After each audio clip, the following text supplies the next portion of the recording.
Well, people, I've had a couple of questions and messages, comments, whatnot over the last few days of how I wired up the electrical system on my go-kart, and to be honest, it's not too fancy and there's nothing, it's not hard. The three things you're going to need to do this system that I've used anyway is an ignition switch. I'm not going to go into too much detail on that because they come in so many different brands and things. I don't have my keys here right now, so I can't really demonstrate. You have to have a pair of scissors, which would probably help. I've got a piece of wire here, that'll do. Oh no, I can't. Oh, okay, oh well. But anyway, you need an ignition switch, a relay, and a star solenoid. You can do it without the relay, but it means every single other circuit you want to run has to be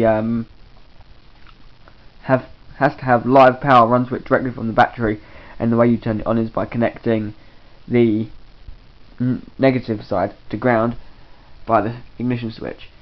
If you do it the way I've done, you have live power run into your ignition switch, and if you was to then turn it off, which would then connect this switch to your kill wire, that then means you're running live power to the kill wire on your engine, which will shut it off, but give it more than 30 seconds and your ignition system will just go poof and completely die. So what I have here is just a simple little relay. It's just out of an air conditioner. All I did was solder some wires onto it. This little wire goes to the kill wire. This one here goes to ground, and this one here goes to the ignition switch. So when you turn your ignition switch on, it will disconnect the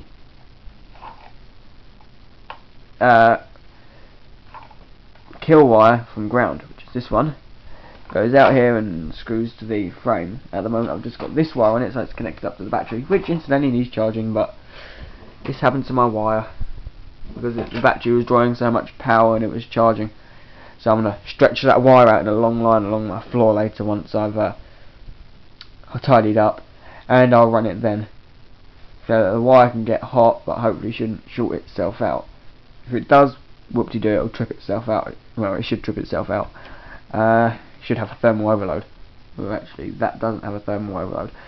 Anywho, the dual batteries have a thermal overload in it, just so you know. Star solenoid has one wire going to the ignition switch, which would be the start one, the one which is spring loaded, and the other one just goes to ground. So that's that. I've just got this purple wire here which goes off to any auxiliaries.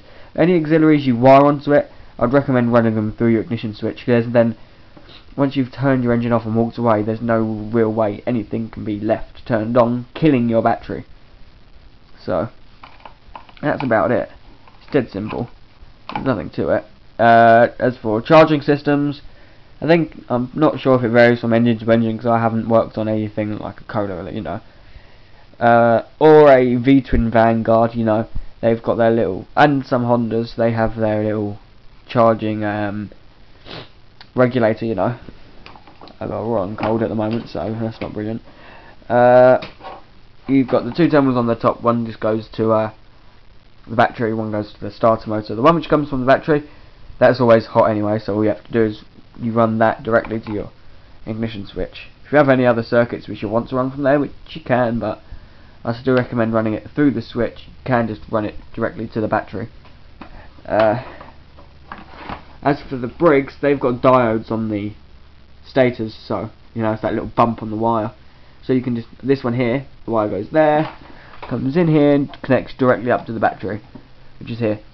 So if the diode was to die, closed circuit, it would, I think it decharges the battery and can kill the stator. I'm not entirely sure on that because I've never had it happen. Or it'll die open circuit and it will not charge and your battery will not die. So, well, it will die eventually, but it won't die from just sitting around. You just start your engine a couple of times, and over time your engine will stop starting. I think the Honda's got a problem with that at work. They got a Honda, got a counter extractor with a Honda engine on it, and it seems to. I think it does charge, but not very well. I think the stator or the regulator might be on its way out. Something's not quite right with it. I'm going to do a voltage test on it at some time and see if it does put out any power. Yeah, that'd be fun and games. Oh well, that's that. So I hope it helped. I can't really see that much. This indicator light that comes directly from the second terminal. The first terminal, this ignition switch has two different positions. It has the two off positions. There's one off position which is all the way to the position where it does not have spring loaded. Where it's not spring loaded. No, you've got spring loaded this way, and you can take it back 3 clicks. I take it back 2 clicks, and I don't even bother about the last one because it's not connected. That one there, when you turn it all the way back, this one here becomes connected to here, and you can just connect that to the